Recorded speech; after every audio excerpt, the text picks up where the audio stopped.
Alright, welcome everybody to another BDA Boxing Transmission. This is your host, Mr. BDA. Thanks for joining us. In this episode, we just want to talk a little bit about Anthony Yarde. He's 16-0 with 15 knockouts, 26 years old, fighting at light heavyweight. And he just had a win this past Saturday against Dariusz Zek, or Zek, from Poland. He was 27-3 with 9 big knockouts. This seems to be the pattern with Yarde so far, is that they haven't matched him up with anyone that can really punch. They've matched him up with some guys that have been able to take him a couple of rounds, but nobody that's really been able to give him a fight. Now, the thing that I read about Yarde and that you already probably know is that he had a late start in his boxing career, which is understandable, you know. I mean, this guy, first of all, he's built like a football player. When I say football, I'm talking NFL, all right? This guy is big, very big, muscle-bound. At first you look at him, you think, yeah, he's not going to be a good boxer, but he actually does show good upper body movement, quick hands, relatively good power so far against the opposition he's fought. You know, he's able to break them down, and he goes to the body, which is what I like. I love body punching. So if you go to the body a lot and you're a good body puncher, you're aces with me, all right? And Anthony Yarde, you know, he seems to be garnering a lot of attention, and I think it has to do with, based on the fact that he's a young guy. Like I said, he looks like a superhero, he's built like Superman, and he can fight a little bit. But it's interesting because what I'm reading on the internet, it's a lot of doubt about him, a lot of doubt. It seems that boxing fans, especially the ones in the UK, have become a little skeptical about the fighters or the prospects that are being pushed on them by their television outlets and the media, the rest of the boxing media. And so you see a lot of people that aren't exactly ready to call Yarde the next big thing. Obviously, I'm not as well. Again, I have to see him in there against a guy that's actually going to fight back, a guy that's going to be able to take his shots, a guy that's going to be able to roll away from his big shots and give him back to him, a guy that's going to be able to tag him. Because again, Yarde, late start in his career, right? So he does a couple of mistakes. He fights a lot like, he reminds me a lot of Jean Pascal, another guy that tried to imitate Roy Jones and who fought with his hands down. And it's easy to fight with your hands down when you're fighting guys that are physically outmatched, that aren't as quick as you, that aren't as fast, maybe not even as experienced as you when it comes to boxing. But when you start going in there against higher level guys who through timing and technique are able to increase the speed of their punches beyond anything you've ever seen before, can Yarde roll with those shots? And if he can't and he takes him flush on the chin, how's he going to react? See, these are all the basic questions that we ask of prospects. And so that's what we want to see with Anthony Yarde. The other thing with Anthony Yarde is, how the hell does he make light heavyweight? He looks like he's bigger than that. And just as, you know, let's go to see what people are saying. Forget about what I'm saying. Let's see what people on YouTube are saying, right? There's a video here, I think it's from Edit King, and Scott Scarfo asks, he's much bigger than his opponents. Almost looks like he's a light heavyweight versus welterweight. Something is off with this. And some people say, a guy replies, well, because he fights bums.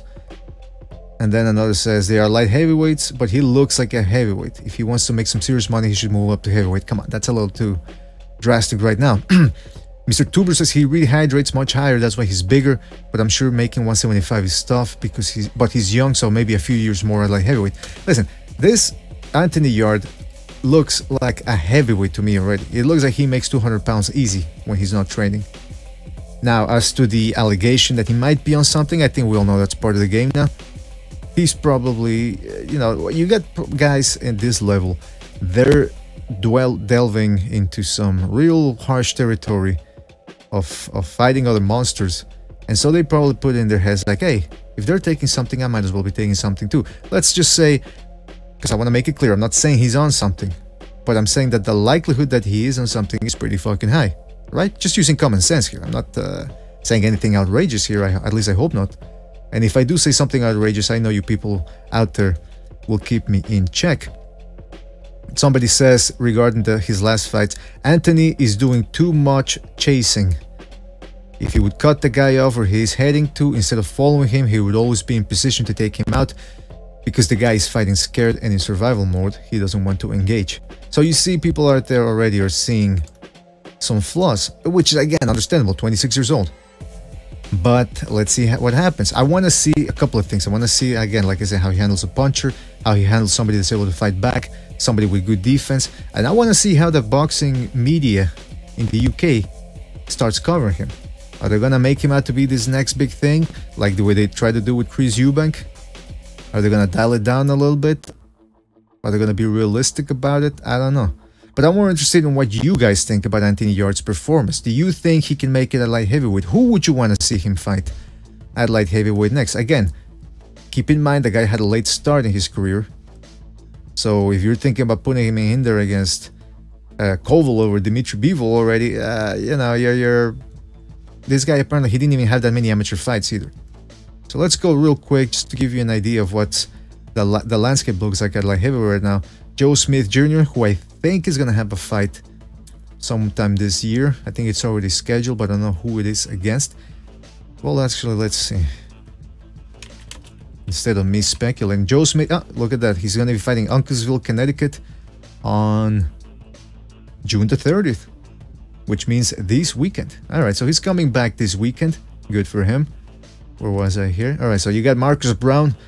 There were rumors that he was going to fight Kovalev, and then Kovalev decided to fight Alvarez. Sullivan Barrera, Beterbiev, Alexander. Okay, so look. Long story short, I think all these top 7 guys would be too much for Yarde right now, who hasn't even fought anyway. I mean, let's look at Yarde's record.